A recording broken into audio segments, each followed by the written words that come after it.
Listo. Entonces, bueno, chicos, en este momento estamos grabando la clase. Vamos a iniciar compartiendo la pantalla.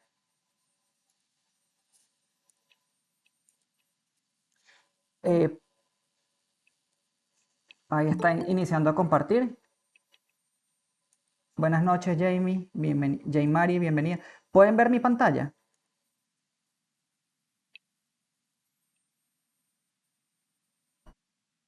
Ok, perfecto. Entonces, bueno, vamos a comenzar con la clase. Fíjense. En estos momentos vamos a arrancar con el tema de lo que tiene que ver con las reacciones orgánicas, ¿ok? O sea, fíjense, nosotros ya estamos en el tema número 5, que tiene que ver con nuestras reacciones orgánicas, ¿verdad? Y este tema, esta presentación, engloba las dos, ¿ok? Engloba lo que son las reacciones orgánicas y engloba lo que es la acidez y la basicidad. Esto lo pueden conseguir en el campus virtual UCB. Buenas noches, Alberic. En el campus virtual UCB pueden conseguir este tema referente a las reacciones orgánicas. En la parte de donde dice reacciones orgánicas, ahí están las láminas. Y pueden descargar la guía de ejercicios. La guía de ejercicios es una guía que tiene aproximadamente unos 60, 70 ejercicios y por ahí pueden estudiar para el parcial. Entonces vamos a ver. Disculpe, me equivoqué de apuntador. Entonces, ¿qué vamos a ver aquí? Aquí vamos a ver que en nuestro contenido programático, ya, déjeme darle inicio a María. Buenas noches, María. Tengo un problemita aquí con el Close. Fíjense, en nuestro contenido programático, si ustedes se dan cuenta, vamos a ponerlo más pequeño. Nosotros ya pasamos todo lo que es la parte de... Ya pasamos todo lo que es la unidad 1 concerniente a el tema de lo que es la nomenclatura de los compuestos químicos y lo que es la estructura de los compuestos químicos. Ustedes tienen que necesitar esta nomenclatura y por eso es que orgánica a veces se les hace un poquito difícil, pero la aprenden bien porque es cíclica. Una vez que yo sé la nomenclatura, yo utilizo esa nomenclatura para la estereoquímica. Aquí aprendo lo que es la parte espacial de las moléculas y después hago como un salto y voy a moléculas planas. Aquí yo no tengo estereoquímica, es lo que ustedes están viendo, aromaticidad, resonancia. Pero cuando llegue a estos dos temas, yo voy a poder explicar la acidez y la basicidad de una reacción química en base a cosas que ustedes aprendieron aquí, que es como el efecto de resonancia y el efecto inductivo, que ustedes lo han visto ahorita. Y al final, este tema, el de aluros de alquilo, y se los digo una vez, este tema que está aquí, aluros de alquilo, vamos a ponérselo en otro color.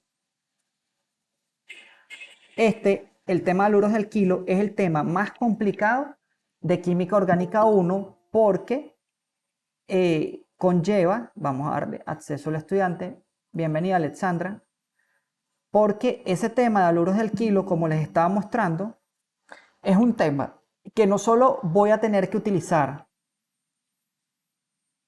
este tema de aluros de alquilo, voy a tener que utilizar todo lo que he visto, voy a tener que saber lo que son nomenclaturas de los compuestos orgánicos, saber la estructura, saber estereoquímica porque es altamente estereoquímico, saber efectos que influyen en la estereoquímica, necesito saber el concepto de acidez y basicidad y relacionarlos con nucleofilicidad, y estos primeros 6 temas es una orgánica estática. Las moléculas en sí no se mueven mucho.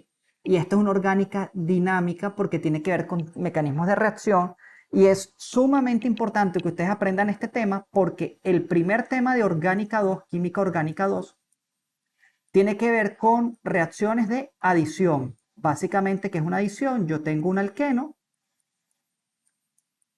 y yo le voy a adicionar, esto es lo que es una adición, le adiciono una sustancia HX, esto lo vamos a ver más adelante, para que me dé un nuevo compuesto, que es un compuesto saturado.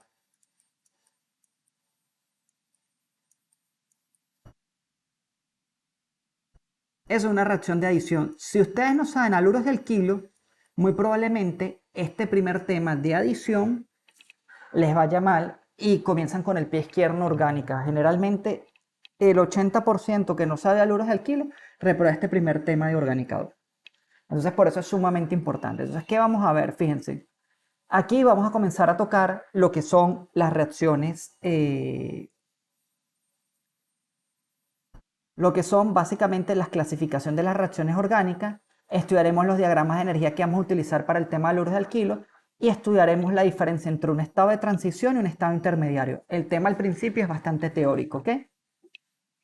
Y posterior a esto que está aquí, comenzaremos a ver lo que es el tema de ácidos y bases. Esta presentación, si ustedes se dan cuenta, ella tiene 199 páginas y ahí se incluyen los dos temas de una vez. Es más sencillo, me parece más sencillo así. Entonces, ¿qué vamos a tratar de aprender aquí? Cómo identificar y clasificar las reacciones químicas, construir los perfiles de energía y tener,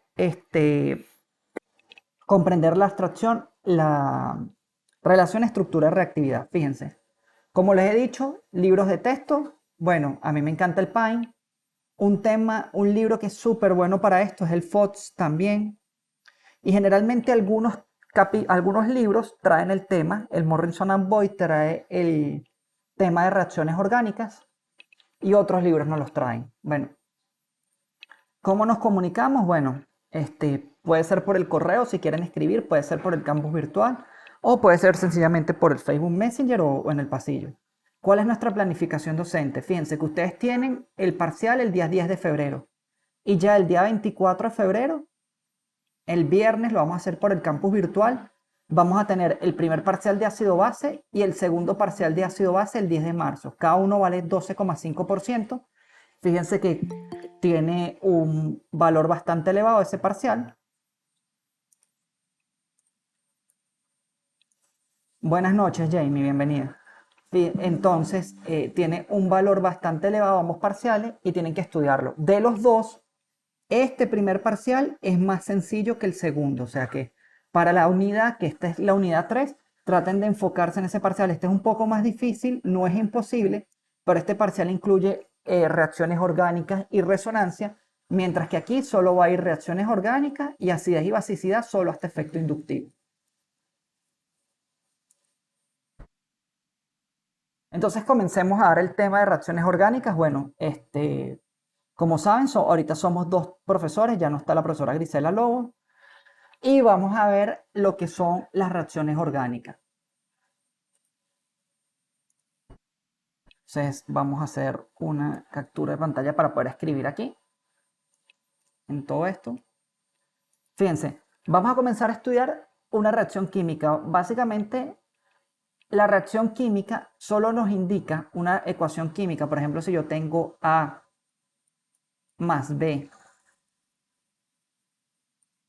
para dar, por ejemplo, si es una reacción directa irreversible, C más D, me indica básicamente el cambio que sufren las sustancias, ¿verdad? Que son reactantes o reactivos. Estos son los reactivos. Los reactantes, el cambio que sufren los reactantes para transformarse en productos. Si yo a esa reacción química la hago, por ejemplo, en una condición de calor,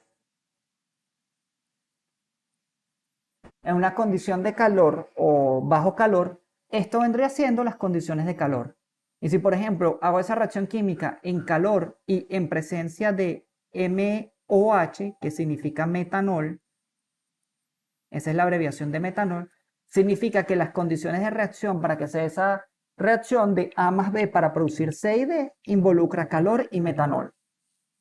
Entonces, es sumamente importante conocer las reacciones químicas porque hay miles de procesos involucrados. A nivel de la química medicinal en la industria farmacéutica, la reacción química que nos interesa estudiar es cómo los medicamentos, las reacciones que sufren los medicamentos en el cuerpo. Porque cuando ustedes lleguen a química de medicamentos, ustedes aquí se están preparando para medicamentos, van a estudiar algo que se llama el ATME y muchas veces lo ponen como ATME-TOX, que van a estudiar cómo el medicamento se absorbe, se distribuye, por ejemplo, si se absorbe vía inyección, vía absorción por spray nasal, vía absorción oral, cómo se distribuye a través del plasma sanguíneo, cómo se metaboliza el medicamento, qué reacciones de metabolización, si son reacciones de biotransformación tipo 1, tipo 2, la vía que sufre, cómo se excreta el medicamento, si es vía urinaria o vía fecal. Y otro término que se hizo ahorita, recientemente, que antes se denominaba solamente ACME, es la toxicidad del medicamento. Entonces, es sumamente importante conocer las reacciones químicas para determinar esto que está ocurriendo aquí. Y a nivel industrial, bueno, en la parte de los ingenieros químicos estudian más que todo las reacciones que ocurren en la industria petrolera. En la industria petrolera básicamente ocurren procesos de hidrodesulfuración, que es la eliminación de azufre del petróleo, y de hidrotratamiento catalítico y de hidrogenación para quitar hidrógeno de las moléculas y hacer que los compuestos sean una molécula pesada, sean compuestos más livianos y incrementar, por ejemplo, el octanaje de la gasolina. Un ejemplo típico, si yo veo esta reacción que está aquí, la reacción del agua con el amoníaco, es una reacción ácido-base que ya han estudiado en química general, por eso se las coloco. El agua se comporta como una sustancia, ¿verdad? Que vendría siendo un ácido. El amoníaco se comporta como una base. El agua cede un protón al amoníaco para generar el agua su base conjugada, que son los iones hidroxilo. Y el amoníaco forma el ácido conjugado, que vendría siendo el ion amonio. Eso es una reacción ácido-base donde los reactantes, ¿verdad? Vienen siendo el agua y el amoníaco, y los productos vendrían siendo los iones hidroxilo y el ion amonio. Esa reacción ocurre, como sabemos, en pH básico, porque la concentración de iones hidroxilo es mayor a la concentración de iones hidrógeno. Vamos a chequear la grabación. Ok, hasta aquí todo bien. Entonces, una reacción química de combustión que se da con el gas doméstico en algunos gases domésticos son a base de metano, otros son a base de butano, es la que mostramos aquí a continuación. Tenemos la reacción, tenemos de reactantes, tenemos el metano. El metano va a reaccionar con oxígeno, el oxígeno está en exceso para producir la combustión completa del metano, al menos que deseemos una combustión incompleta, pero generalmente es una combustión completa, para producir productos que es dióxido de carbono y agua gaseosa. Una reacción, como ustedes saben, los coeficientes que la anteceden son coeficientes estequiométricos de la reacción. Esta reacción, si ustedes se dan cuenta, tiene subíndices aquí. Y estos subíndices, como ya deben haber visto en química general, indica el estado de agregación de la materia. El estado de agregación de la materia puede ser sólido si es una S, líquido, L si es un líquido, G si es un gas, o AC, que significa que es una reacción en estado acuoso.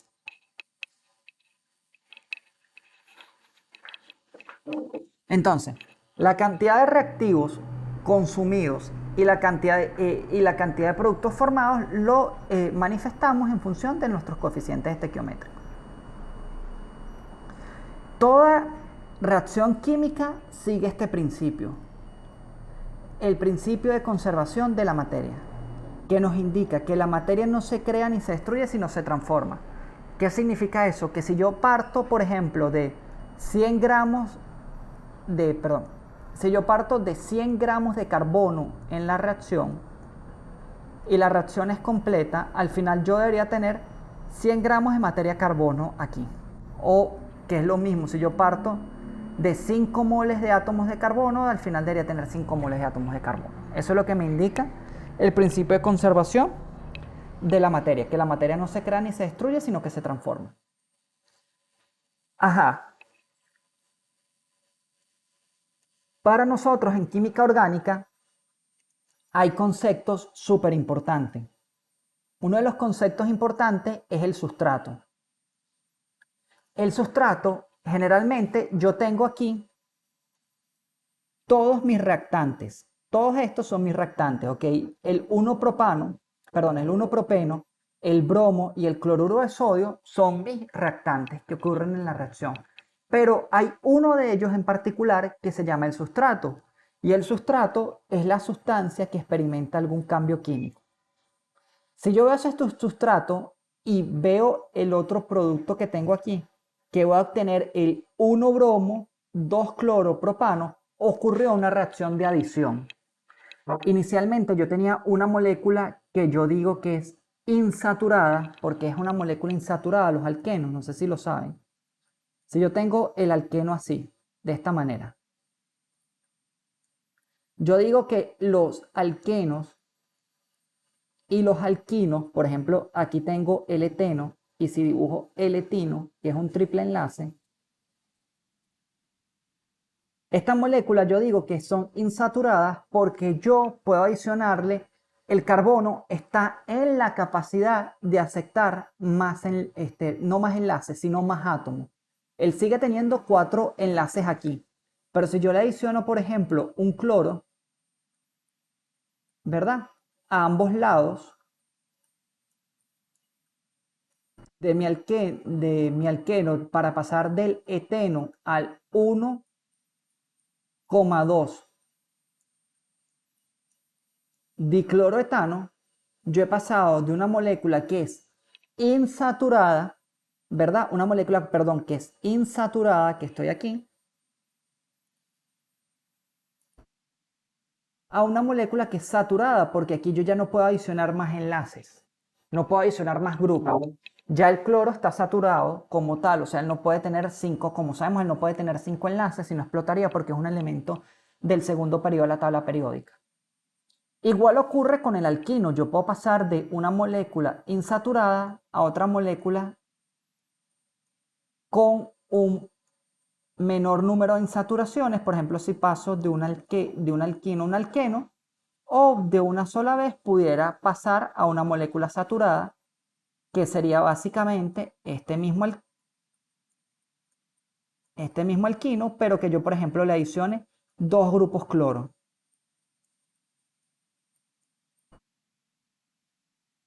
a cada átomo. Fíjense, entonces paso de una insaturada a una saturada. Lo que pasa es que tengo que hacer el proceso por etapas. Primero al alqueno y después al alquino. Perdón, primero al alqueno y después al alcano. Entonces, eso es lo que me indica un sustrato. Un sustrato es el compuesto químico que sufre la reacción que yo estoy estudiando.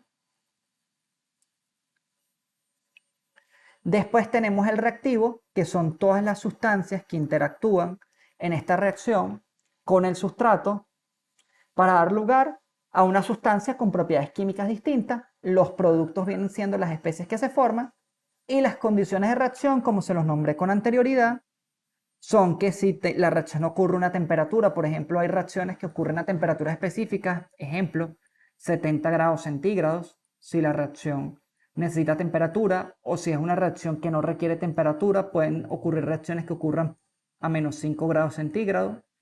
La presión a las que ocurren, hay reacciones que ocurren generalmente a nivel de laboratorio.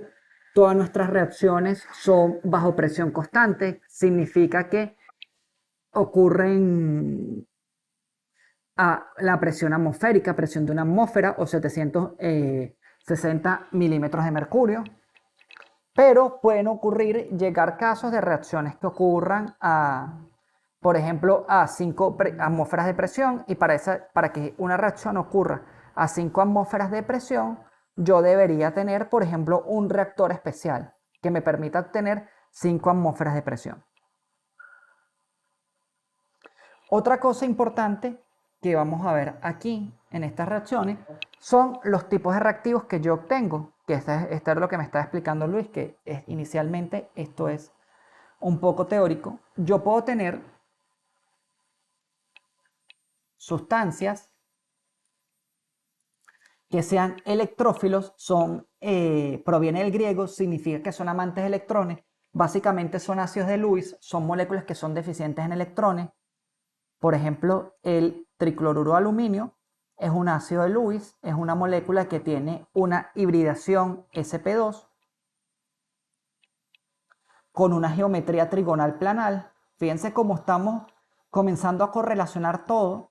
Y esta molécula, si yo por ejemplo, la coloco a reaccionar con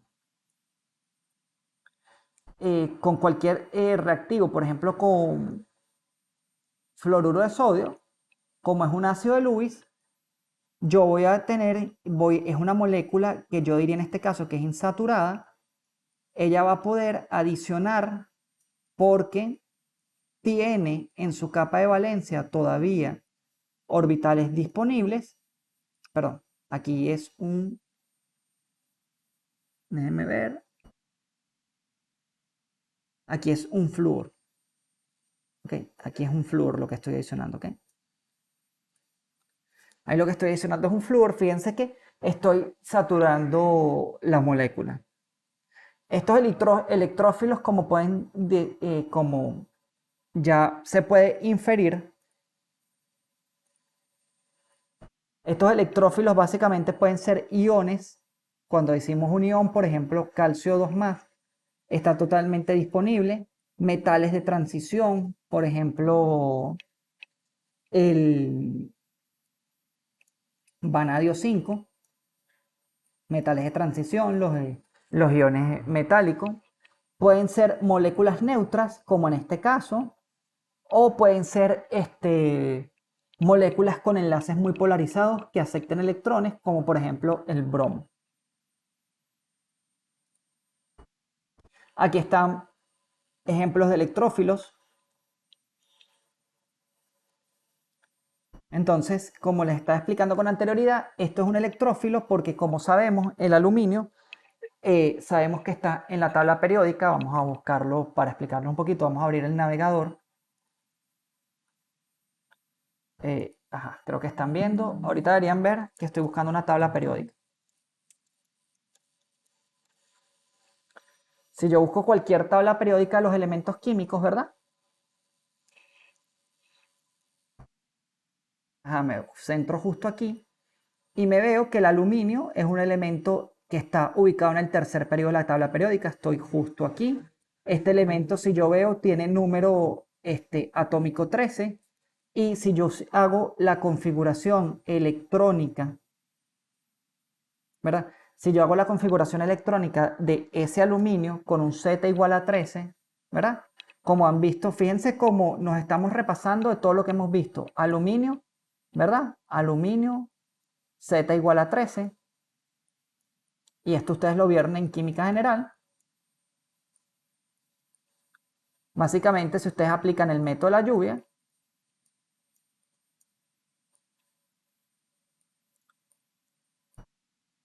tengo el neón, ¿verdad? Estoy haciendo el core del gas noble. Es helio, neón, ¿verdad? Argón. Entonces sería, la configuración electrónica sería 3s2, 3p1. ¿Cierto? Si nosotros dijimos que ese aluminio, por el diagrama de las cajitas que ustedes habían visto en química general, tiene esta configuración electrónica, ¿verdad?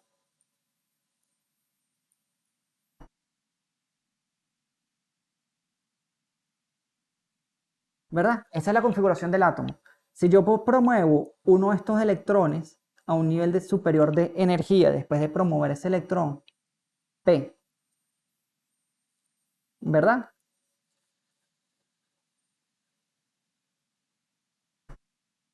Yo promuevo ese electrón aquí y me queda un orbital P. Él tiene una hibridación, como ustedes saben,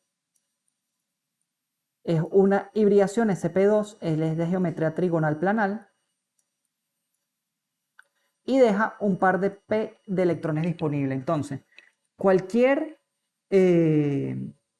vamos a poner este de aquí, el verde. Cualquier nucleófilo que esté en el medio va a enlazarse, va a dar un cloro, por ejemplo, va a dar un electrón. Ahorita va a dar otro electrón y otro electrón. En el caso de este, por ejemplo, el cloro 1 da un electrón, el cloro 2 da otro electrón, el cloro 2, el cloro 3 da otro electrón y cualquier nucleófilo que venga y se enlace a este aluminio va a dar dos pares de electrones porque él va a tener dos pares de electrones disponibles. Y por eso es que decimos que este tipo de compuestos como el tricloruro de aluminio, el tribromuro de hierro, el trióxido de azufre, son moléculas neutras, pero que son fuertes electrófilos porque son ácidos de Lewis. Entonces, vamos a dar acceso a otro estudiante y vamos a...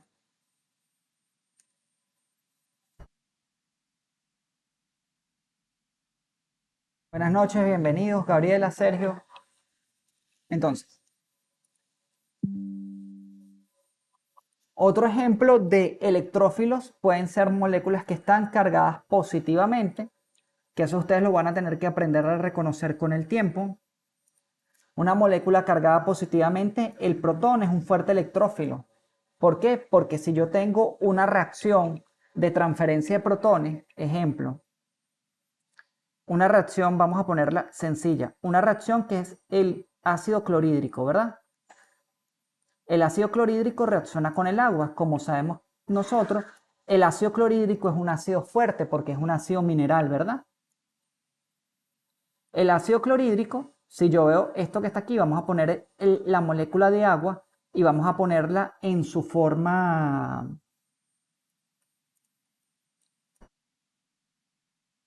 de estructura geométrica, es una estructura en B, ella va a tomar un protón. Fíjense lo que estoy haciendo. Esto es lo que yo les digo, que esto es orgánica, esto no es, bueno, no son moléculas orgánicas, pero esto es dinámico. Tengo movimiento de electrones, fíjense. Y esto lo vamos a ir viendo poco a poco. Si yo muevo dos flechitas, significa que estoy moviendo dos pares de electrones. Si muevo una flechita así, significa que estoy moviendo un par de electrones. Dos pares, un par. Esto lo vamos a ir viendo poco a poco, ¿ok? Entonces, ¿qué ocurre? Va a ocurrir que el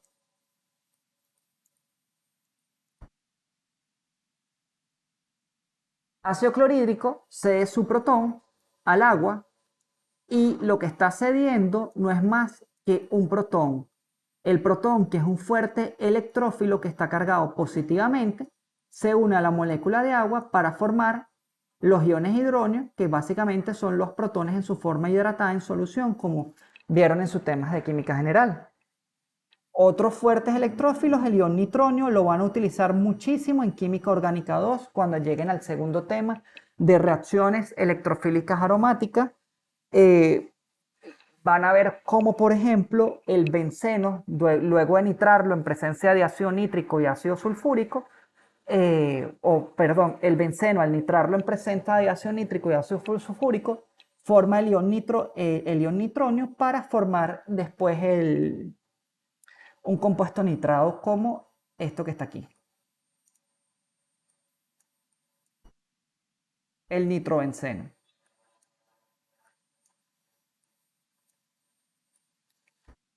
Y los carbocationes, que esto lo vamos a tocar en este tema. Y esto nos va a permitir comprender estabilidad y predecir reacciones por donde ocurren reacciones cuando una reacción puede ser vía CN1 o vía CN2 en el último tema. Ok, con respecto a los sustratos no solamente pueden ser electrófilos, también pueden ser nucleófilos. ¿Qué es un nucleófilo? Es una especie, esta proviene del griego y significa amante de los electrones. Significa básicamente bases de Lewis. Ejemplos de bases de Lewis, el amoníaco que ustedes han visto es una base de Lewis porque tiene un par de electrones disponibles. El agua, recuérdense que las definiciones cambian según las teorías ácido-base. Por ejemplo, si yo veo el agua, según la teoría de Bronsted-Lowry que ustedes vieron, ella puede ser un ácido o una base de Lewis, tiene un comportamiento fotérico. Pero según la teoría de Lewis, el agua siempre es una base porque tiene pares de electrones disponibles para donar. Por ejemplo, los halogenuros, flúor. El flúor que cuando está cargado negativamente es fluoruro, cloruro, bromuro. Por favor, si no entienden algo, me preguntan por el chat sin ningún problema. Hoyo duro.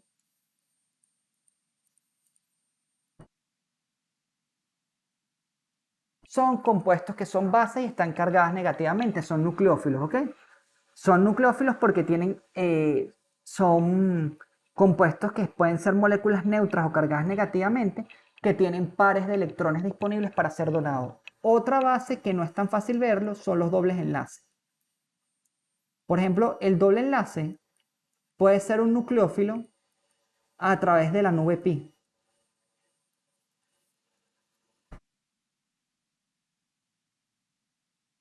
A través de la nube pi tiene pares de electrones disponibles, igual que los compuestos aromáticos. Vamos a abrir una lámina, vamos a buscarlo en internet. Los compuestos aromáticos también pueden ser nucleófilos a través de esta nube pi. Vamos a ver si podemos buscarlo en internet, cualquier lámina. Vamos a ver.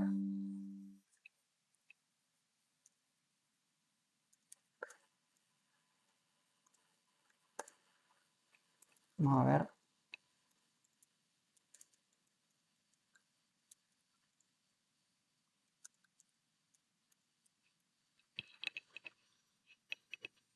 No, vamos a ver. No, no está bien.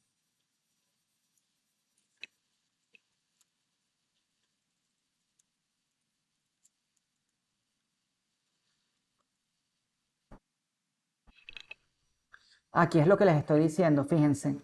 Si yo tengo un alqueno,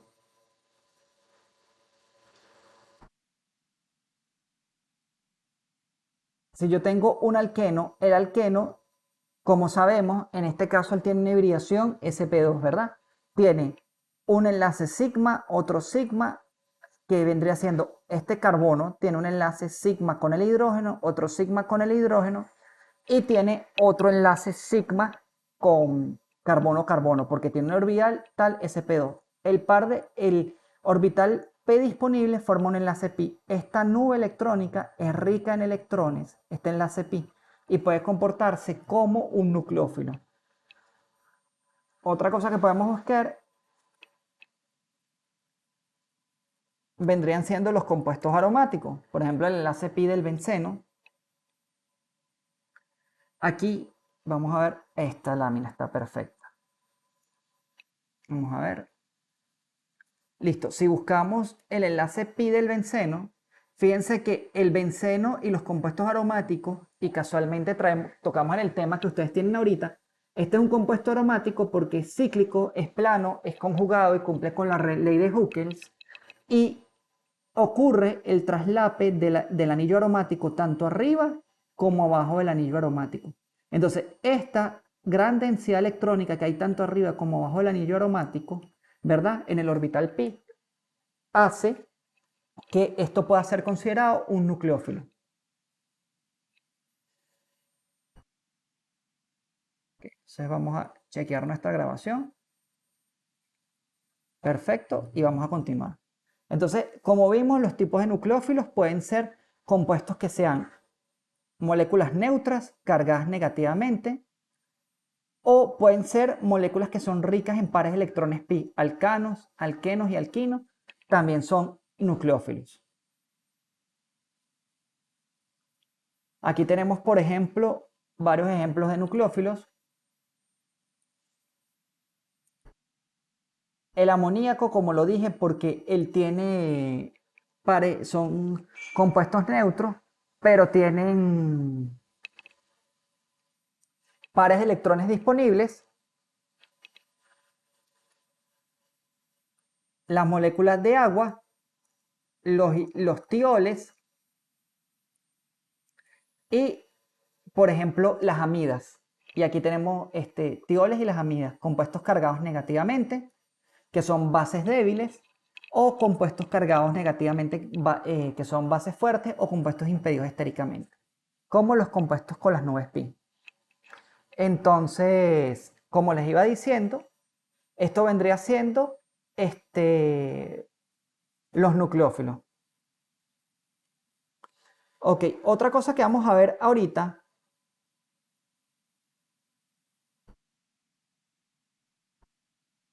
Ya, un momentico, chicos.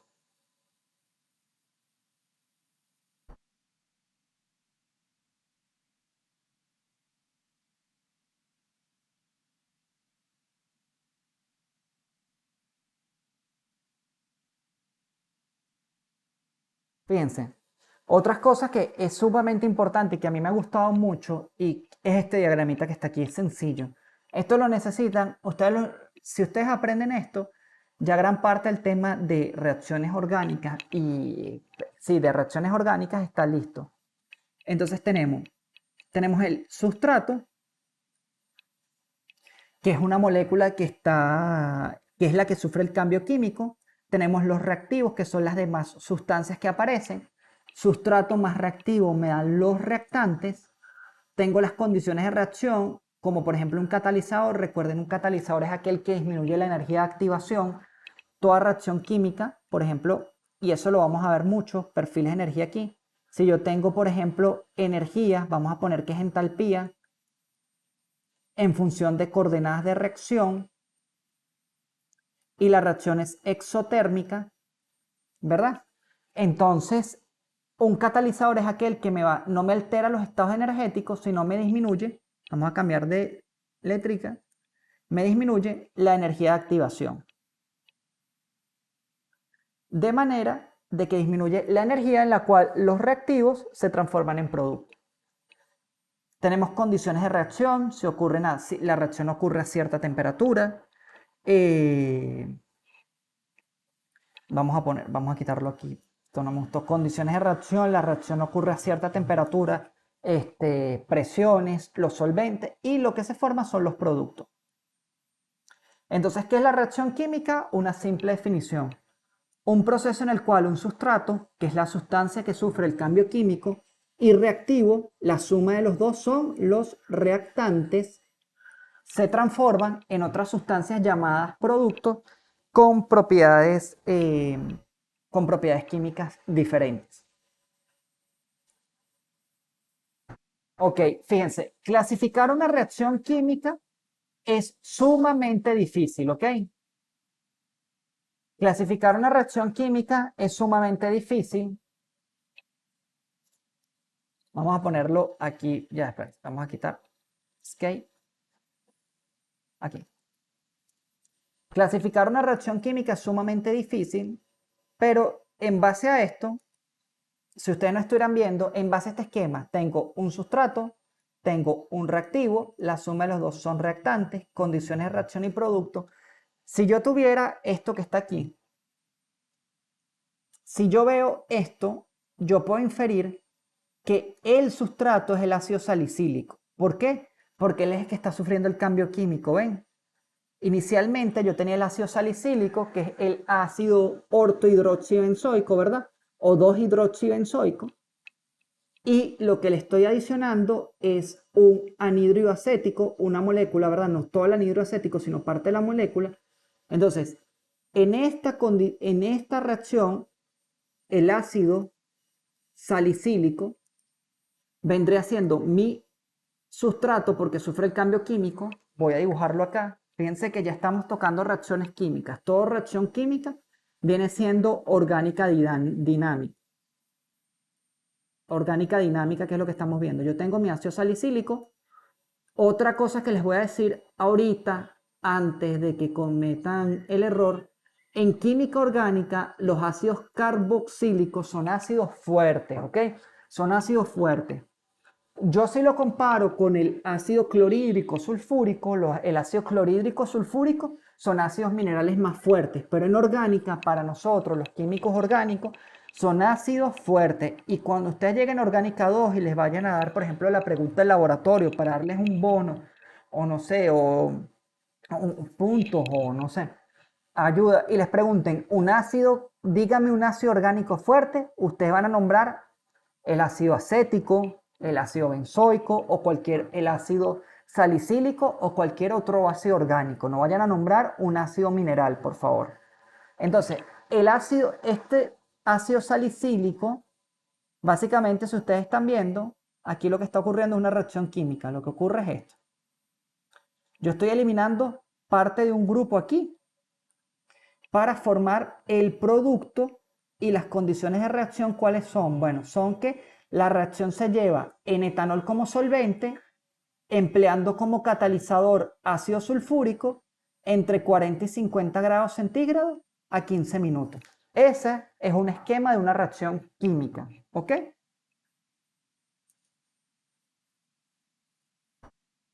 Entonces, ¿a qué se va a deber la reactividad? La reactividad se va a deber a la presencia de ciertos grupos funcionales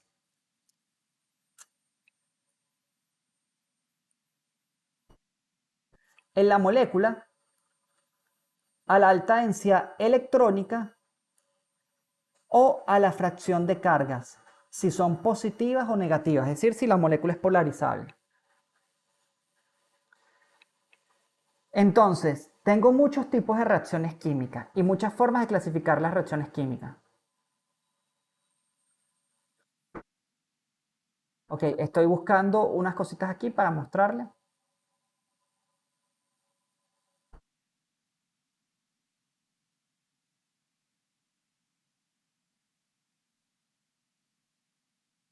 Entonces, ¿cómo puedo clasificar las reacciones químicas? Las reacciones químicas yo las puedo clasificar de acuerdo a la forma como se forman o se rompen los enlaces, de acuerdo al cambio estructural producido o a la naturaleza del proceso. Básicamente, si es una reacción química que se ocurre de forma homolítica o heterolítica. Si es una reacción química que es una adición, una sustitución, una eliminación, ¿ok? O de acuerdo al proceso energético, si es exotérmico o endotérmico, si es endergónico o exergónico, ¿ok? Entonces vamos a comenzar con la primera clasificación de las reacciones químicas, que es la forma como se forman y se rompen los enlaces químicos.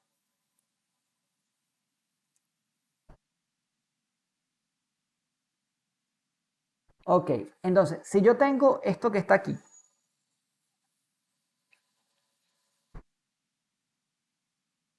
yo tengo dos tipos de reacciones químicas, que sea homolítica o que sea heterolítica. Y procedo a abrir mi navegador. Vamos a abrir aquí.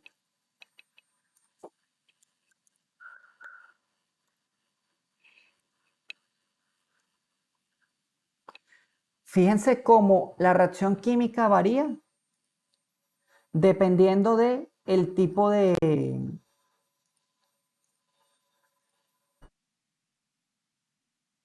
dependiendo del tipo de reactivo que yo obtenga, ¿ok?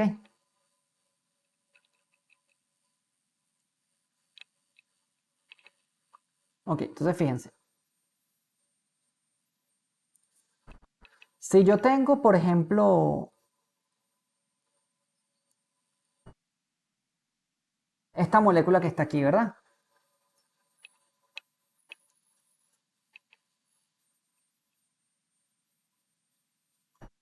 Tengo esta molécula.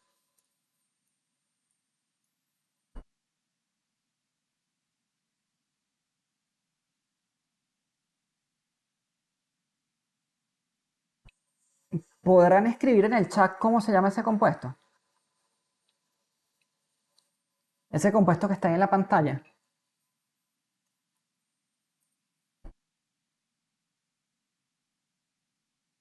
Está el chat. Aquí el chat que está aquí. Porque es importante que sepan los compuestos. Este compuesto es el bromuro de terbutil, ¿ok? Entonces, si yo tengo este compuesto que está aquí, vamos a abrírselo aquí. Una reacción química pues, va a depender de la forma en cómo ocurre la reacción. Por ejemplo, si yo pongo que esta reacción está ocurriendo en presencia de calor o en presencia de HNU, HNU significa básicamente luz, ¿ok? Luz, que tiene que ver con energía.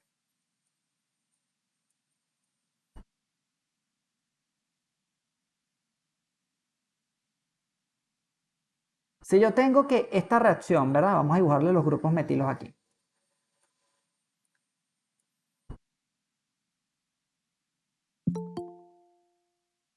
Ya vamos a darle acceso. Que cuando estoy haciendo esto no me puedo salir. Si ocurre, bajo esta condición que está aquí, con HNU, la reacción es una ruptura homolítica. Fíjense, estoy haciendo esto. ¿Están viendo? ¿Qué significa eso? Que yo esté haciendo eso que está ahí, que esté dibujando esta flechita con media flecha, significa que cada elemento que participa en esa reacción química, ¿verdad? Cada compuesto, cada elemento que participa en esta reacción química, se está quedando luego de que ocurre la reacción química con un electrón. Y lo que estoy formando básicamente es algo que se llama radicales libres, que eso lo vamos a ver en esta clase o en la clase que viene. Si yo por el contrario no tengo HNU, sino que digo que la molécula ocurre en un solvente, como por ejemplo metanol, ocurre una ruptura heterolítica. Diferencia, fíjense la flecha que estoy moviendo. Dos flechitas, ¿ok? Significa que básicamente si yo tengo aquí los grupos metilo,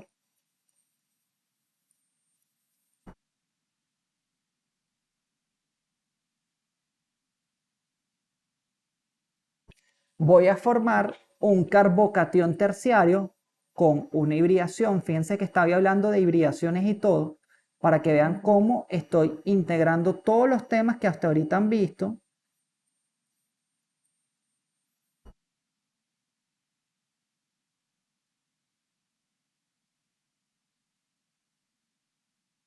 Más un anión que es el ion bromuro.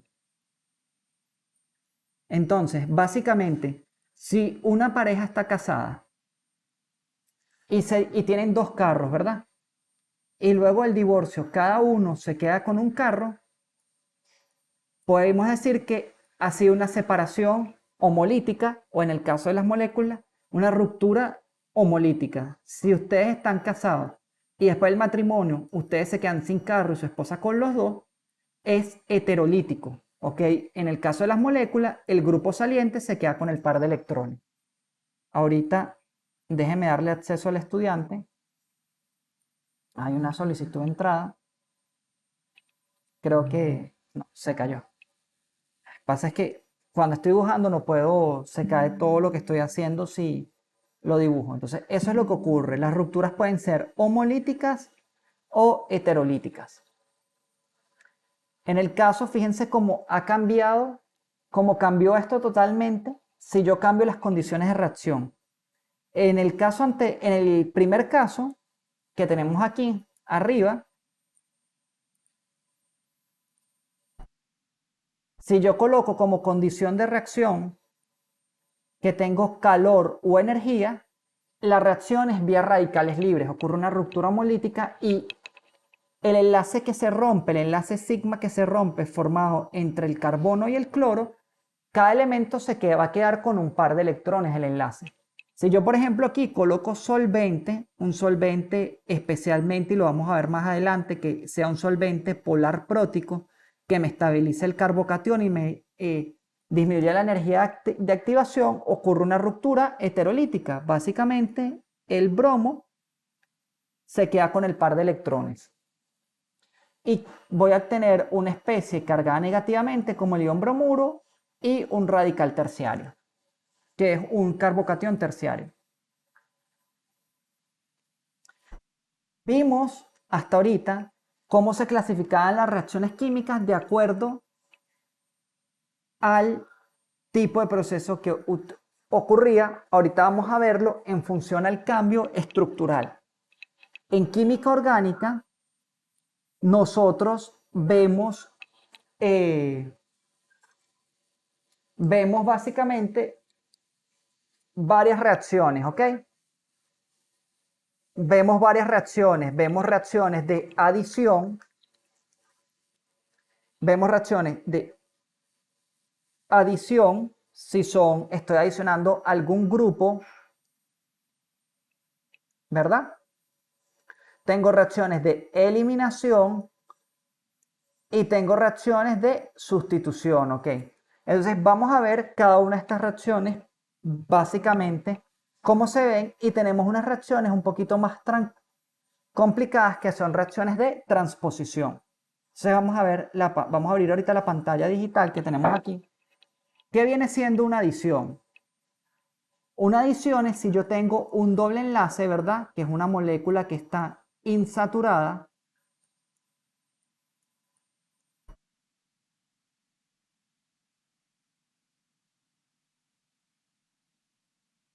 Un alqueno, ¿verdad? Y a esta molécula yo le adiciono, por ejemplo, XY.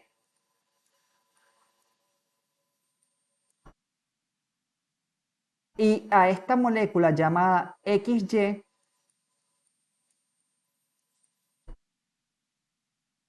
se va a adicionar para formar un nuevo compuesto saturado.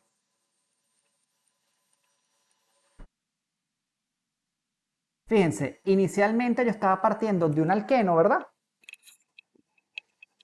Y ahorita llega un compuesto saturado. Entonces, esto es una adición.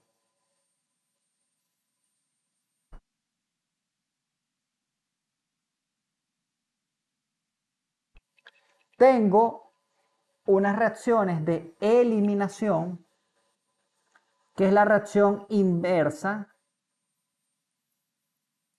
a la adición, que ahorita yo, por ejemplo, tengo una molécula, vamos a dibujarla, vamos a ver si podemos poner otro color. Por ejemplo, tengo una molécula que está aquí.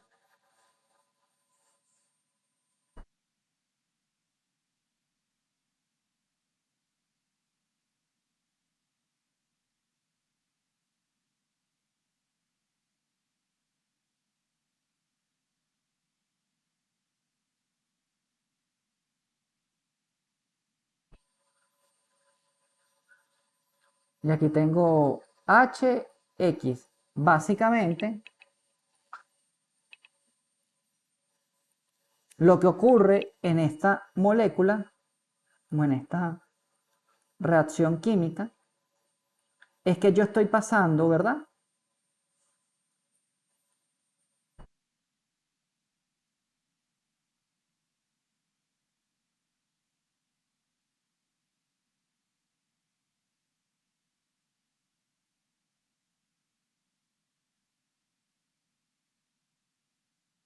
Yo estoy pasando de una molécula saturada y llega una molécula insaturada y tengo la última reacción, que son las más convencionales, que es la sustitución. También vamos a ver lo que es una transposición, pero son reacciones un poquito más,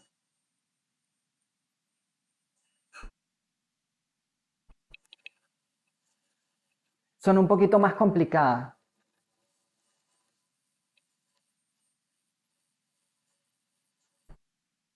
Entonces, ¿qué ocurre en una reacción de sustitución?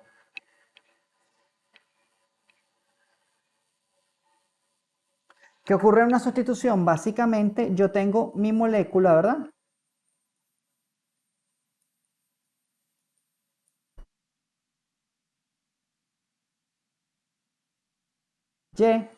Y va a reaccionar con, por ejemplo, NaX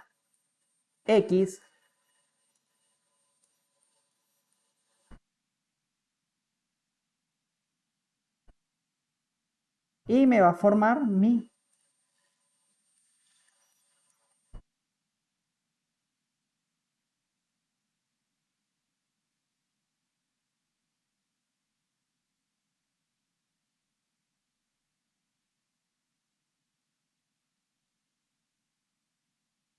NaY.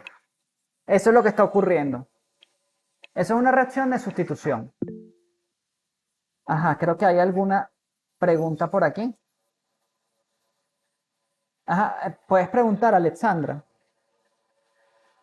Pregunta por, no sé. Profe, Ajá, dime. ok.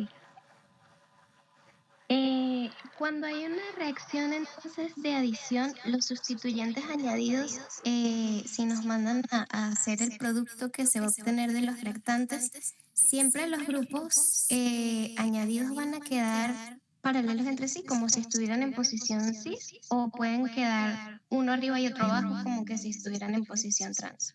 Ok, fíjate.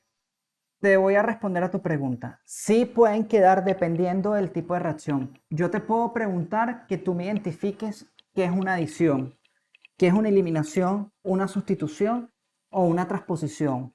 Sí hay adiciones anti, o sea, tú puedes tener una adición en el cual, por ejemplo, si yo tengo un doble enlace, vamos a borrar aquí, tú tienes un doble enlace. Pero que tú sepas esto, no te lo voy a preguntar ahorita porque este es el primer tema de Orgánica 2, el mecanismo. Si tú tienes esto, tú tienes una adición anti. ¿Qué significa una adición anti? Que están opuestos uno al otro.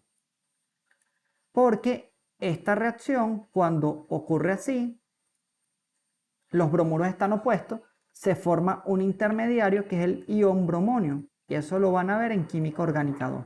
Pero básicamente yo lo que te voy a preguntar es que tú me identifiques cuando es una reacción de adición o una sustitución o una eliminación.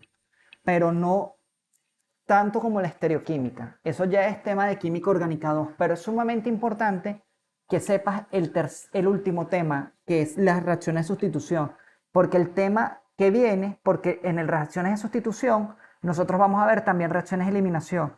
Y cuando veamos reacciones de eliminación, después tú en orgánica 2 vas a ver la reacción inversa. Si no sabes el último tema, y por eso, ¿qué ocurría en orgánica 1? Y les explico que en orgánica 1 los predecesores de ustedes, que uno les decían esto, ellos no estudiaban el último tema nunca. La gente que pasaba abandonaba el último tema y cuando llegaban a las dos, a química orgánica le iba muy mal y básicamente fue una iniciativa del Consejo de Facultad de incluir las unidades aprobatorias en orgánica 2 porque no estudiaban este tema. Entonces, ¿qué ocurre? ¿Cómo tú identificas una reacción? Bueno, es sencillo. Una adición es que tú pasas de una molécula saturada, adición, a una molécula, perdón, de una molécula insaturada a una molécula saturada. Es decir, pasas de enlaces dobles o enlaces triples, ¿ok? Si pasas de un triple, puedes ir a un enlace doble, ¿ok? Esas son las reacciones de adición. Una eliminación es que pasas de una molécula saturada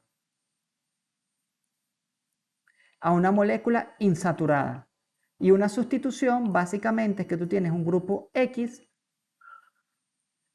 y después de la sustitución, perdón, déjeme, vas a tener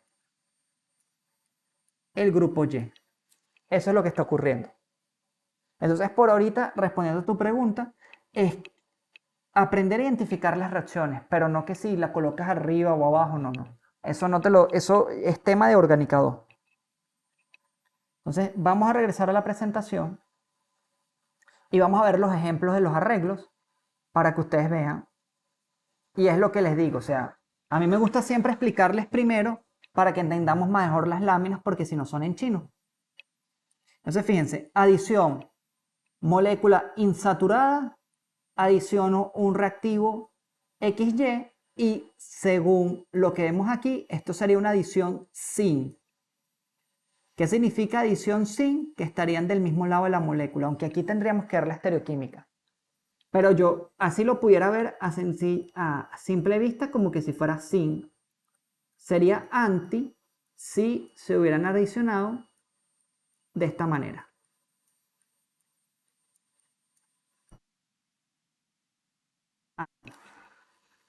Eliminación. Una reacción de eliminación es una reacción en la cual tengo una molécula saturada y voy a eliminar XY para formar una molécula insaturada que es un alqueno. Los alquenos generalmente les tienden a llamar especialmente el término olefinas. ¿Ok? Si ustedes escuchan por ahí olefinas, ya saben que eso es un alqueno, ¿ok? Pero de manera genérica se le llama olefinas. Y sustitución no es más que ustedes tienen un compuesto saturado, ¿verdad? Un grupo X y lo van a sustituir por el grupo Y.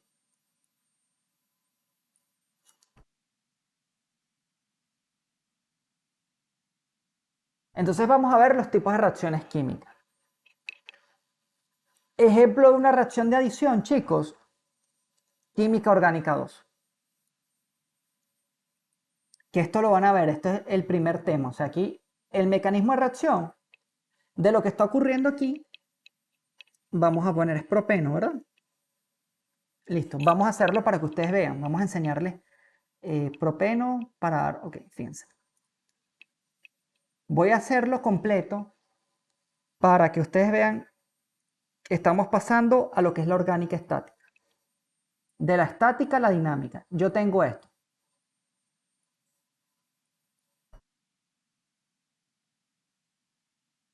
Entonces fíjense cómo yo tengo que saber todas mis cosas. Primero, ¿este compuesto qué es? El 1-propeno. ¿Ok? Es importante que sepan la nomenclatura. El 1-propeno y yo le voy a adicionar HBr. Entonces, fíjense cómo vamos a integrar todo lo que hemos aprendido aquí. Esta reacción seguramente ocurre en un solvente.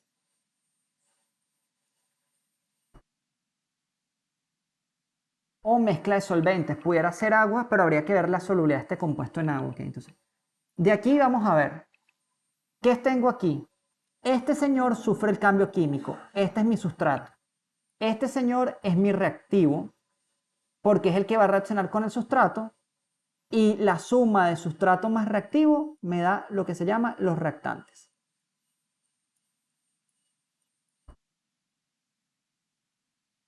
Entonces, ¿qué tenemos? Tenemos una reacción química.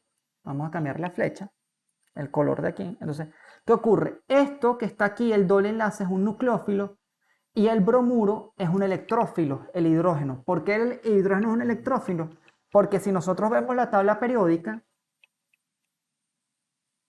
voy a abrir aquí para que vean. Eh,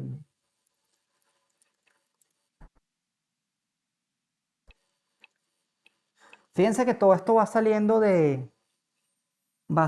la escala de Pauling de las electronegatividades data desde el año 1941 y se basa en parámetros termodinámicos. Fíjense que todo esto va saliendo lo vamos desarrollando, no hay nada de esto preparado. Entonces, fíjense, tengo el bromuro, el hidrógeno, ¿verdad? El hidrógeno está en el primer grupo, Z1, el bromuro está Z35. En el grupo 1, 2, 3, 4. Si yo calculo la diferencia de electronegatividades de este señor, que es la electronegatividad del bromuro o del bromo, que es 2.8, menos la electronegatividad del hidrógeno, vendría siendo 2.8 menos 2.1, esto me da 0.7. Cuando la diferencia de electronegatividad es mayor a 0.5, yo puedo decir que esto es un enlace polar. Entonces, ¿qué está ocurriendo? Si eso es un enlace polar, esto me indica que aquí hay un momento dipolar del hidrógeno hacia el bromo, que va a ser bromuro, está cargado negativamente, el hidrógeno está cargado parcialmente positivo, entonces esto que está aquí es un electrófilo y el doble enlace es un nucleófilo. Entonces, él va a tomar este par de electrones, este hidrógeno, estoy moviendo doble flechita porque estoy moviendo dos electrones para tomar el hidrógeno. Esto más adelante lo vamos a ir aprendiendo, pero quiero enseñarles el mecanismo de reacción. Esto que está aquí se llama mecanismo. El mecanismo es la forma detallada cómo los reactivos se transforman en producto o los reactantes se transforman en producto. ¿Qué ocurre? Yo voy a adicionar el hidrógeno, ¿verdad? Entonces yo tengo dos posibilidades de adicionar ese hidrógeno. Yo puedo adicionar ese hidrógeno, ¿verdad? Aquí, y voy a dibujarlo, voy a ponerlo. Yo puedo adicionar ese hidrógeno,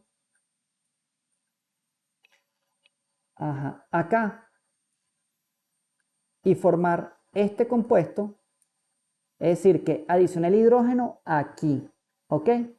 O pudiese adicionar el hidrógeno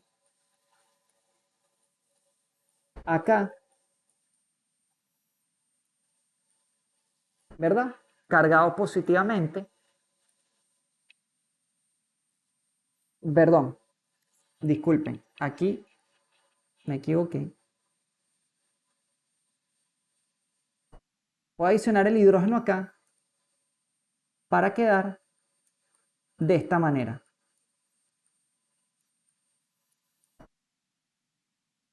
Esto lo llamo A y esto lo llamo B. Pudieran escribir en el chat cada uno cuál ustedes creen que es más estable, A o B.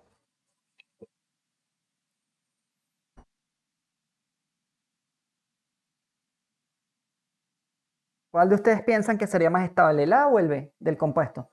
A, el hidrógeno está aquí, se adicionó en un extremo acá, y tengo este compuesto, o B, tengo este compuesto aquí. Ok, algunos dicen A, otros dicen B. Ok, entonces fíjense, si yo adiciono aquí, voy a hacer otro apartadito aquí de otro color. Disculpen que cambie tanto de color, pero me gusta que esto quede bien explicado aquí. Fíjense, esto que está aquí, este compuesto, ¿cómo está el carbono? Vamos a dibujarlo.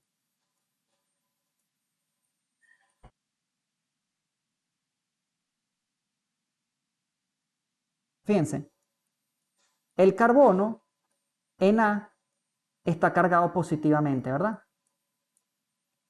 ¿Cierto? Y fíjense que él nada más tiene 1, 2, 3, tiene 2, 4, 6 electrones. Él no ha completado el octeto. Él está deficiente de carga. En B ocurre lo mismo.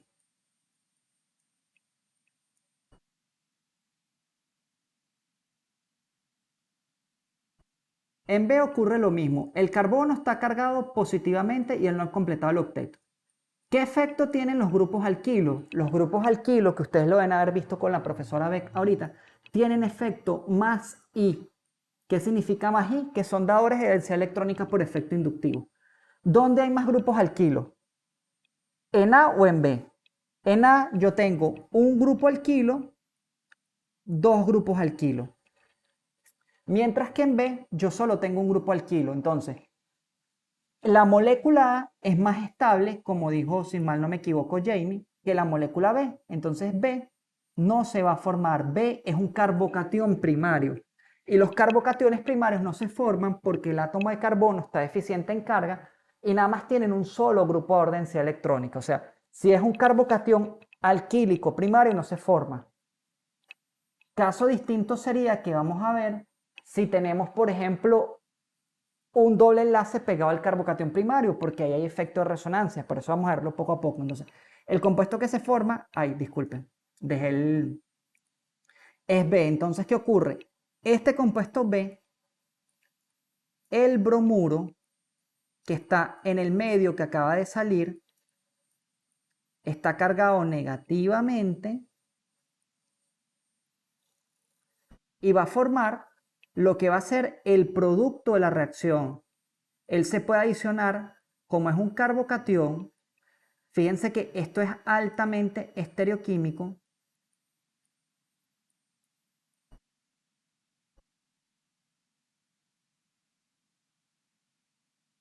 Yo puedo atacar el taque nucleofílico por arriba o por abajo, pero fíjense de algo, que este compuesto que yo tengo aquí no me importa la estereoquímica porque no es quiral.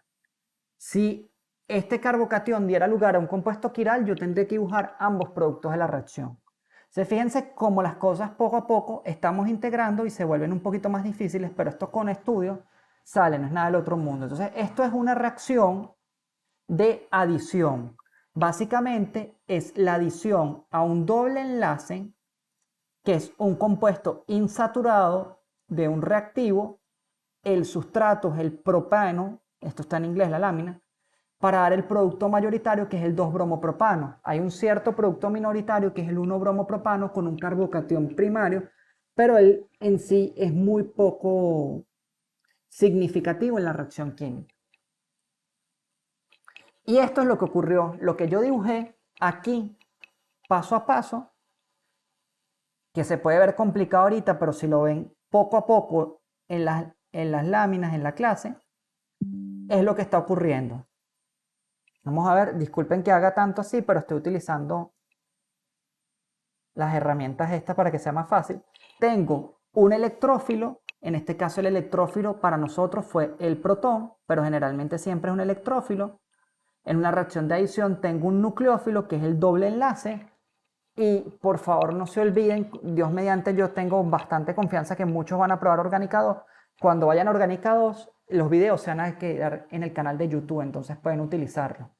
Voy a formar un carbocatión que es un intermediario de reacción cargado positivamente. Ese carbocatión es deficiente en carga. Voy a formar el carbocatión más estable. Y ocurre el ataque nucleofílico para formar el producto de reacción.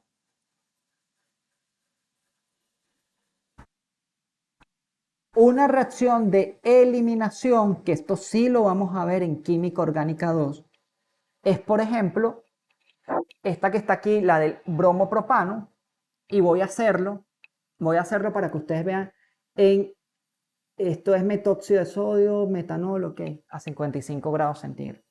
Fíjense, vamos a ahorrar aquí una reacción de eliminación. ¿Qué es una eliminación? Una eliminación, básicamente, yo tengo un compuesto saturado y voy a llegar a un compuesto insaturado. Y voy a hacerlo como si estuviera viendo el tema 7, que esto sí lo vemos aquí en Organicado. Esto lo voy a hacer en presencia de una base muy fuerte. Es etóxido de sodio, vamos a ponerla como ETOH. Esta es una forma de adicionar, abreviarle etóxido de sodio. Yo lo hago porque acuérdense que estoy trabajando con en presencia de etanol. Los etóxidos se forman cuando yo coloco el etanol, el solvente, en contacto con sodio sólido a 55 grados centígrados. Entonces, ¿qué voy a hacer? Voy a hacer una eliminación. Tengo una base fuerte, entonces la reacción va vía E2. Y básicamente lo que voy a es eliminar el bromuro y un hidrógeno. ¿Cómo lo hago? Bueno, fíjense, lo voy a hacer como si estuviera haciendo el tema para que lo vean. Veo este carbono que está aquí. Ese carbono que está ahí es un carbono adelante. Y veo el carbono de atrás. Y voy a ver este de acá. Este carbono que está acá tiene 3 hidrógenos unidos.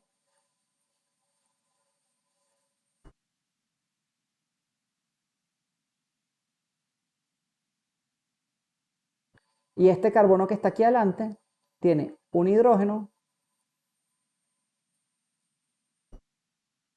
un, un hidrógeno, un metilo y un bromo. Esto que está aquí es una proyección de Newman. Entonces, ¿qué va a hacer? El etóxido de sodio básicamente lo que va a hacer es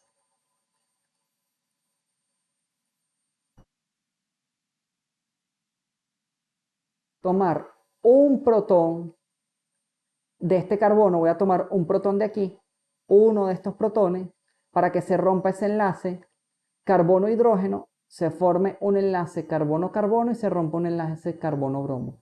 Todo eso ocurre en un proceso concertado. Y básicamente lo que me va a dar es una olefina.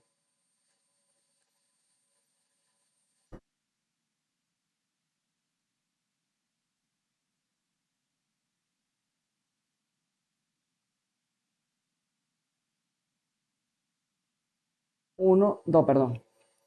Aquí no, deshacer. Aquí me equivoqué en esto porque el carbono de atrás tiene puros hidrógenos. Me va a dar este compuesto. ¿Qué me está dando? El 1-propeno. Eso es una reacción de eliminación. Parto un compuesto saturado y bajo las condiciones de reacción llega un compuesto insaturado. Parto un aluro-alquilo y llega un alqueno. Y ese es el mecanismo de reacción que vemos ahorita. Y ocurre por lo que les expliqué ahorita,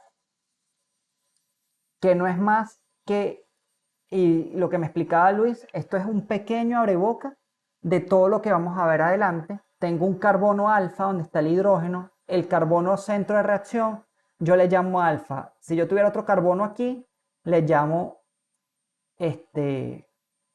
omega. Si tuviera otro aquí, le llamo delta y así los voy corriendo, ¿ok? Entonces el centro de reacción es el carbono alfa. Estoy extrayendo un hidrógeno como son equivalentes del carbono beta para formar un alqueno.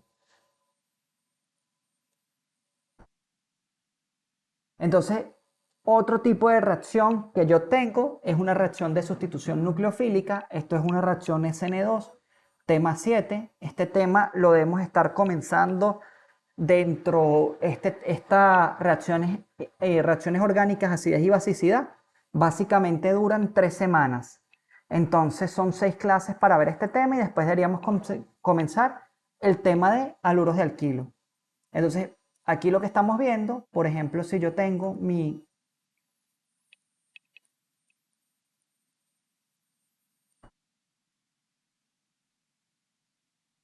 yoduro de metilo, si yo tengo una reacción en hidróxido de sodio en presencia de agua, es una reacción de sustitución. Básicamente, lo que va a ocurrir es que el ion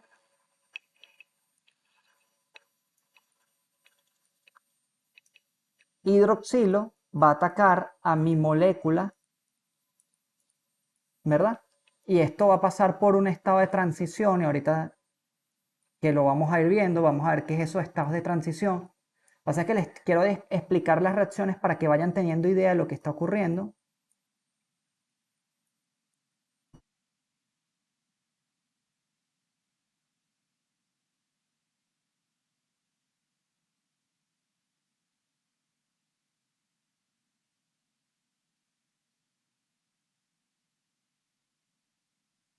Un estado de transición donde básicamente un estado de transición es un estado hipotético teórico que no existe de máxima energía, donde se están rompiendo y formando cargas. Fíjense que el yoduro va a salir con una carga negativa y el hidroxilo está disminuyendo su carga negativa para formar mi nuevo compuesto, que es el metanol más yoduro de sodio. Eso es una reacción de sustitución. Lo que hice básicamente en esta reacción fue sustituir el yodo por un grupo OH para que se me forme metanol más ion yoduro.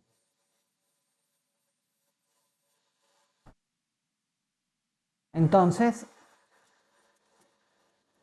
una reacción química donde tengo un grupo saliente, generalmente estos grupos salientes tienen que ser buenos y eso poco a poco lo vamos a ir viendo todo. Este es como el abreboca de todo lo que viene ahorita. Y un grupo saliente que es X, y básicamente voy a reaccionar con un nucleófilo para que me dé, ya sea si es una sustitución, en este caso, voy a sustituir X por Y, o si hago una eliminación, voy a formar un doble enlace.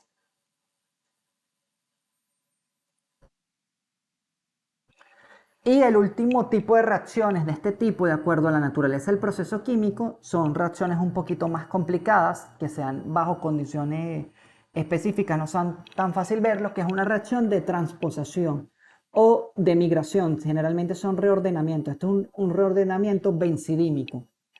Aquí yo tengo una imida en medio ácido. Fíjense que este hidrógeno, este grupo NH que está aquí, pasa a otra parte del anillo. Este grupo NH, para todo esto hay un mecanismo de reacción, pasa esta parte acá y lo que estoy es formando un bifenilo, un enlace carbono-carbono. Igual ocurre aquí, en este caso en presencia de calor, o sea, lo que hay es que aprender a reconocer el reordenamiento, que es el reordenamiento de Cope, no explicarlo por qué, sino reconocer cuándo es una reacción de reordenamiento. Inicialmente tengo un éter aquí y este grupo funcional éter pasa a un grupo funcional fenol, ¿ok? Un hidroxilo unido a un anillo aromático no es un alcohol, sino es un fenol, porque este carbono, los alcoholes siempre tienen, esto es importantísimo que lo sepan, los alcoholes siempre tienen un carbono con hibridación sp3. En los fenoles, el carbono tiene una hibridación sp2. Y esto que está aquí, para ahorita y para más adelante y para el laboratorio orgánico, que muchas veces se equivoca, esto que está aquí no es una amina, esto es una amina aromática tipo anilínica, porque este carbono que está aquí tiene una hibridación sp2, ¿ok? Ese carbono tiene una hibridación sp2. Las aminas solo se dan en carbonos con hibridación sp3, los alcoholes solo se dan en carbonos con hibridación sp3. Fenol y esta amina aromática tipo anilínica, el grupo hidroxilo o el NH está unido a un carbono con hibridación sp2. De todas formas, todos estos conceptos lo pueden ver cuando la clase yo voy a tratar de montarla mañana mismo para que la tengan ahí. Entonces, no es explicar el reordenamiento de cómo este éter pasa a ser un fenol y cómo este compuesto que está aquí pasa a formar un compuesto orto, sino a entender y aprender a saber cuándo es una reacción de reordenamiento. Según la naturaleza del proceso, puede ser un proceso concertado, y ya voy a explicar qué es eso, o un proceso por etapas. Y esto se puede saber solamente con el perfil de energía.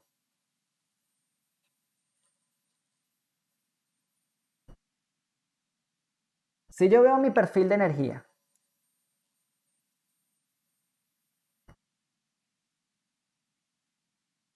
¿verdad? Si veo mi perfil de energía y él es así, de esta manera, de reactivos a producto, y yo digo que esto lo tengo en función de delta H, en función de CR, que es coordenadas de reacción, o lo tengo en función de delta G, en función de coordenadas de reacción.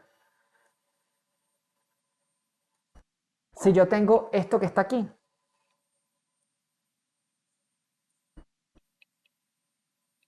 reactivos y productos, si la reacción está de esta manera, que la entalpía es negativa, el delta H es menor a cero, es decir, la energía de los productos es mayor a la energía de los reactivos, perdón, sí, porque el delta H es productos menos reactivos, que esto es igual a cero, yo puedo decir que la reacción es endotérmica.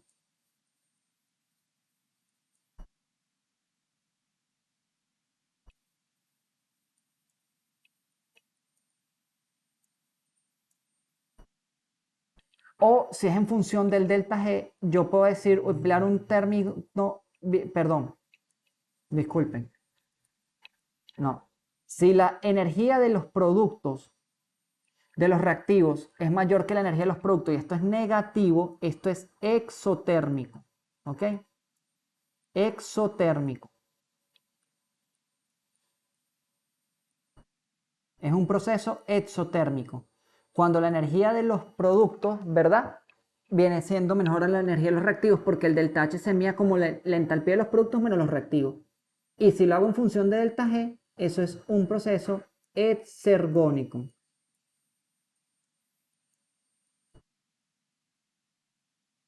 Exergónico. Mientras que si yo tengo, vamos a cambiar el color del lapicero. Mientras que si yo tengo la entalpía en función de las coordenadas de reacción, reactivos, productos. Esto es un proceso endotérmico cuando el delta H es positivo. ¿Ok? Entonces, delta H negativo, exotérmico. Delta H positivo es un proceso endotérmico.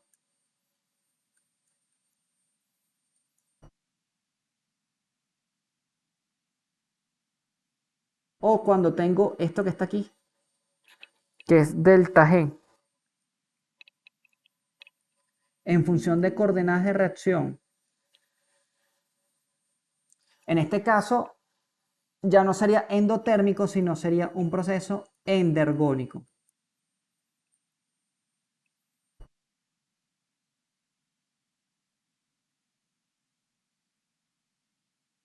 Cuando la energía de los productos es mayor a la energía de los reactivos. Entonces, el proceso es exotérmico o exergónico. Acuérdense, exotérmico si es delta H.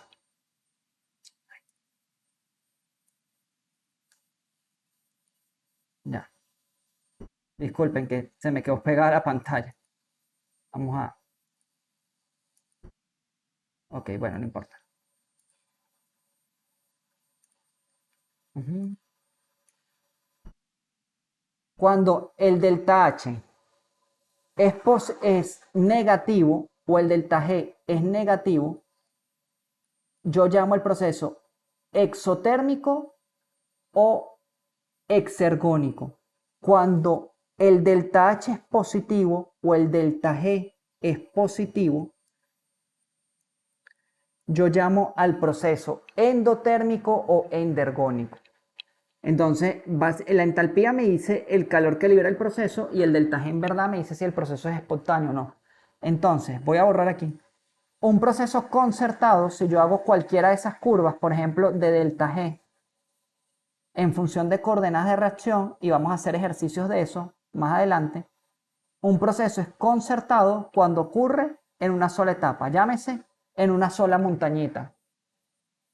Y un proceso, esto es concertado, ejemplo,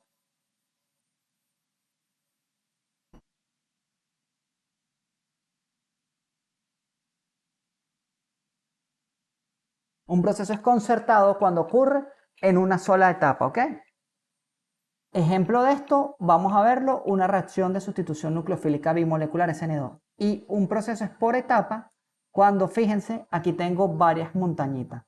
Entonces, en ambos estoy dibujando reactivos, estoy dibujando productos, y ya vamos a hacerlo más reactivos y productos.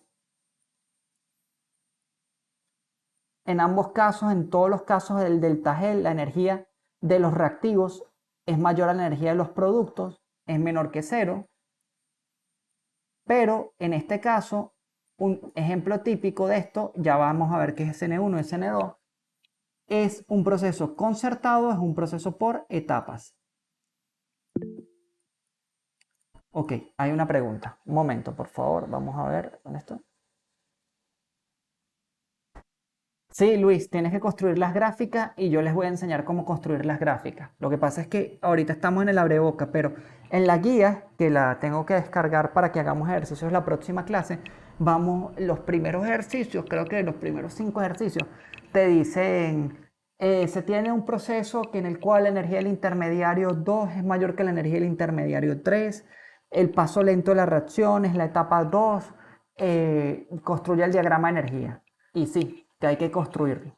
Yo les voy a enseñar cómo construirlo y eso es de manera sencilla. Pero ahí vamos poco a poco.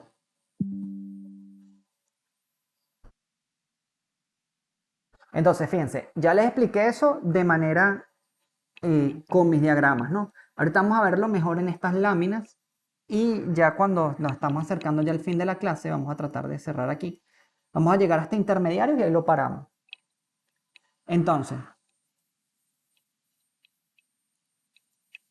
la entalpía de reacción básicamente es el calor que dice un proceso. Cuando la entalpía que les expliqué de los reactantes es mayor a lo de los productos, porque acuérdense que la entalpía, creo que esto y lo hicieron en química general, es la entalpía de los productos menos la entalpía de los reactantes. Aquí está el delta H de la reacción. Cuando la de los reactivos es mayor a la de los productos, quiere decir que los reactantes tienen mayor energía que los productos. El delta H es negativo, es una reacción exotérmica. Y esto es un proceso concertado, una sola montañita, ¿ok? Yo paso de reactivos a productos en una sola etapa, ¿ok? A través de un estado de transición, que ese estado de transición es hipotético y teórico. Ese no se forma, en ese estado de transición se están rompiendo y formando enlaces al mismo tiempo. Proceso concertado. Fíjense, eso es concertado, una sola montañita. Otro proceso concertado, vamos a disminuir el tamaño de la lámina para que se pueda ver mejor aquí. Otro proceso concertado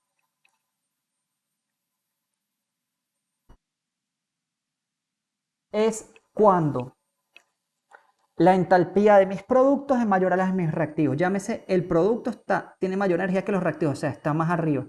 Entonces, eso es una reacción que llamaríamos endotérmica o si lo veo en función de delta G, es endergónica, ¿ok?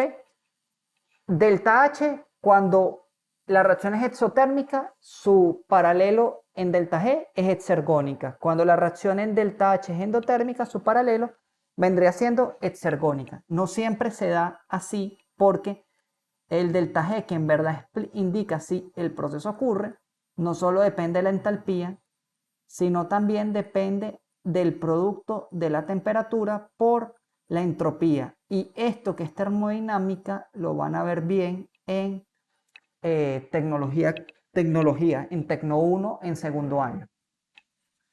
Es uno de los primeros temas, físico-química.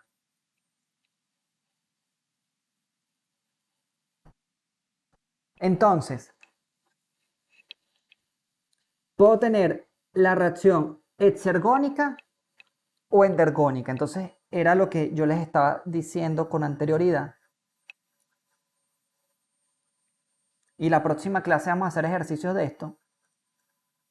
Tengo lo que es el postulado de Hammond y el estado de transición. Entonces, una reacción exotérmica o exergónica, la energía del estado de transición, ok.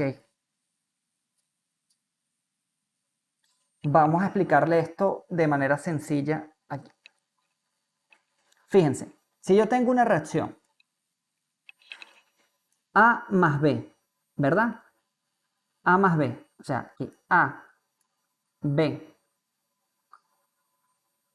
reacciona con C, ¿verdad? Para dar A más BC. O sea, primero, ¿quién vendría siendo el sustrato? El sustrato vendría siendo AB, el reactivo C, los reactantes A y B y los productos A más BC. Si ustedes ven, esta reacción que está aquí es exotérmica, ¿verdad? ¿Quién está más cerca de este punto aquí? ¿El producto aquí abajo, que está lejos, o el reactivo? Si ustedes se dan cuenta, esto que está aquí, que son los reactantes, está más cerca de esta colina, que esa colina se llama energía de activación, que es la energía necesaria para que un reactivo se transforme en producto, que los productos. Entonces, ¿qué me va a decir? Que el estado de transición, que es un estado teórico donde se están formando y rompiendo enlaces, se va a parecer más a los reactivos. ¿Qué significa?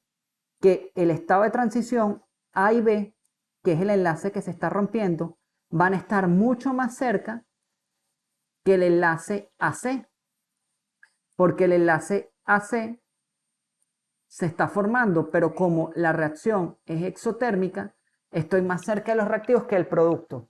Este simbolito que está aquí en verde, que es como un igual, que lo dibujé aquí, esto, ahí donde está. Esto que está aquí, esto denota un estado de transición. Siempre se denota un estado de transición así. Y eso lo vamos a ver. Cuando la reacción es endotérmica, perdón, una reacción endotérmica significa que los reactivos, miren todo lo que tienen que hacer los reactivos, toda la energía de activación que tienen que superar los reactivos para poderse convertir en productos, mientras que los productos fácilmente de productos se conservan, producen en reactivos. Entonces, si yo dibujara el estado de transición aquí, entonces, ¿qué sería? Que A está súper lejos de B, casi todo el enlace AB se ha roto y casi todo el enlace AC se ha formado. Eso que está ahí se llama el postulado de Hammond. Dependiendo de cómo sea la reacción, si la reacción es exotérmica, el estado de transición se parece más a los reactivos, porque estoy más cercano de los reactivos. Si la reacción es endotérmica, el estado de transición se parece más a los productos, y eso es lo que está aquí.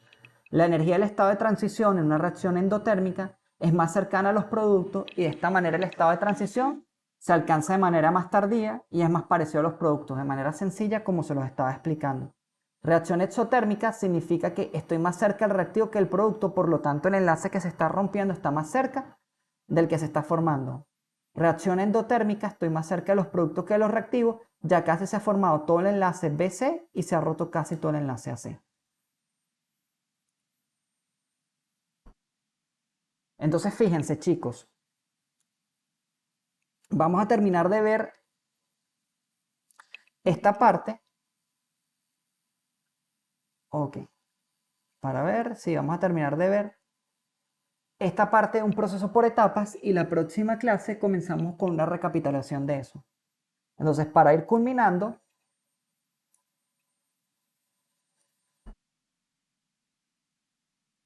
aquí, esto es un proceso por etapas. Fíjense que es un proceso concertado, una sola montañita. Esto es un proceso por etapas. Es un proceso por etapas, lo reconozco porque esto que está aquí, en lo más alto de las montañas, son estados de transición, son estados teóricos. Esto no se forma, ¿ok? Estos son estados que indican o son una modelación de cómo un reactivo se transforma en producto. Por un estado de transición nunca se puede aislar porque se están formando y rompiendo enlaces. Mientras que estos que están aquí son intermediarios de reacción. Intermediarios de reacción son carbocationes, carbaniones o radicales libres. Estos compuestos sí se forman y por lo tanto pueden aislarse. Y esta reacción, si yo lo viera, es una reacción que vendría siendo una reacción exotérmica, en donde tengo la energía de activación EA1, es la energía de activación para formar el intermediario 2, 1. La diferencia entre esto y esto es la energía de activación 2 para formar el intermediario 2. Y todo esto lo vamos a hacer en ejercicio de la próxima clase. La diferencia entre esto y esto es la energía de activación 3 para formar el intermediario 3 y la energía de activación EA4 es para formar los productos. Y la energía de activación global del proceso es la energía del mayor estado de activación, que es la energía que viene siendo el paso lento y determinante de la velocidad de reacción. Para que un reactivo se forme en producto, básicamente en la facultad es cuando ustedes pasan segundo año, llegan aquí, ya los chicos dicen que lo demás es más sencillo. ¿Ok?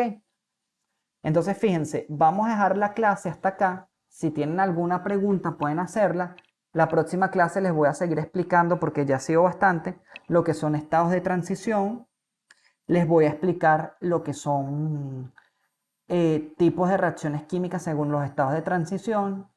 Vamos a ver esto, vamos a explicar los radicales libres. Les voy a explicar qué son carbocationes, carbaniones y vamos a hacer ejercicios, ¿ok? Intermediarios carbenos, vamos a hacer ejercicio y vamos a llegar de una vez a lo que son las partes de las reacciones ácido-base. Si tienen alguna pregunta pueden hacerla por el chat.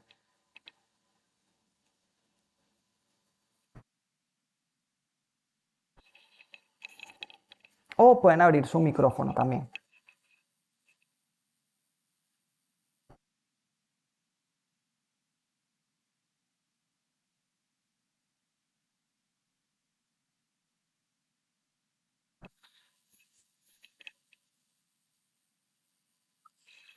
Bueno, chicos, si no tienen ninguna pregunta, entonces, ajá, Luis, ok. Sí, Luis, perfecto. Esa es una buena pregunta. La configuración de un no, esa es una buena pregunta y la respuesta es no. El carbocatión precede de un compuesto. No sé si puedes ver mi pantalla, creo que no lo he dejado de compartir. El carbocatión, por ejemplo, si tenemos un carbocatión que proviene de un terbutilo, por ejemplo, como el cloruro de terbutilo, este compuesto que está aquí no es un compuesto quiral y el carbono central, que es este que está aquí, tiene una hibridación sp3.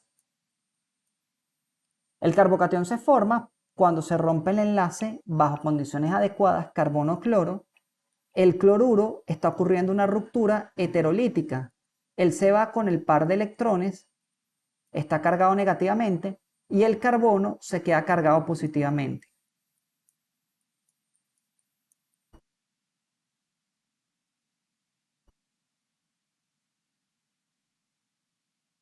¿Qué es lo que ocurre? El carbono, si tú te das cuenta, él tiene solo 6 pares de electrones, 3 enlaces. Entonces, todos los carbocationes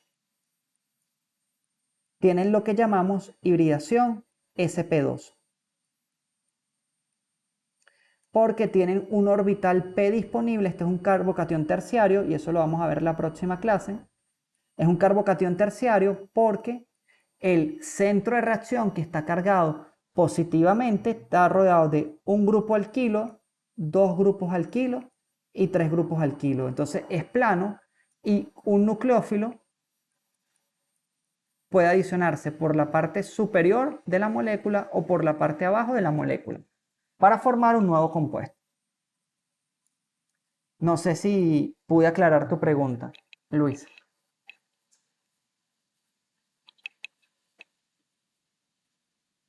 Ok, fíjate. En el caso que el carbono se quede con los dos electrones, borro acá. Si el carbono se queda con los dos electrones, por ejemplo, eh,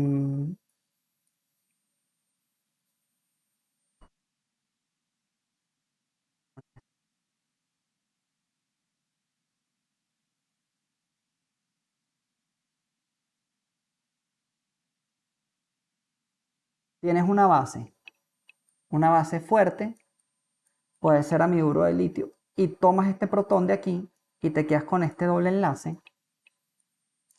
En el caso que el carbono se quede con los dos enlaces, vamos a sacar la carga formal de ese átomo de carbono. Tendría número de electrones de valencia, carga formal, número de electrones de valencia, serían 4, menos número de electrones asignados a la estructura de Lewis, 1, 2, 3 y 5. Estos dos de aquí son 5. Entonces sería, el carbono aquí estaría cargado negativamente. Si está cargado negativamente, él tiene una hibridación sp3, pero él ya no se puede llamar un carbocatión porque no es un catión, sino sería un carbanión y está cargado negativamente. Y el orden de estabilidad que vamos a ver en la próxima clase es totalmente contrario a los carbocationes. Si los carbocationes, mientras más grupos sustituyentes, dadores de densidad electrónica, grupos alquilo, son más estables, los carbaniones, mientras menos grupos sustituyentes tenga, van a ser más estables, porque aquí el carbono está cargado negativamente y el carbono no es un elemento que no le gusta ni estar cargado positivamente ni negativamente. Él siempre le gusta compartir el par de electrones porque él está en el grupo número 4A de la tabla periódica y tiene una configuración 2s2, 2p2. Significa que a él le faltan compartir 4 electrones para alcanzar el octeto. No sé si te puedo aclarar la pregunta, pero en el caso de los carbocationes la hibridación siempre es sp2 y en el caso de los carbaniones, que te quedes con el par de electrones, ya estás cargado negativamente, la hibridación es sp3. Eso lo vamos a ver en la próxima clase con bastante detalle. Perfecto, chicos. Si no tiene más preguntas, vamos a detener la grabación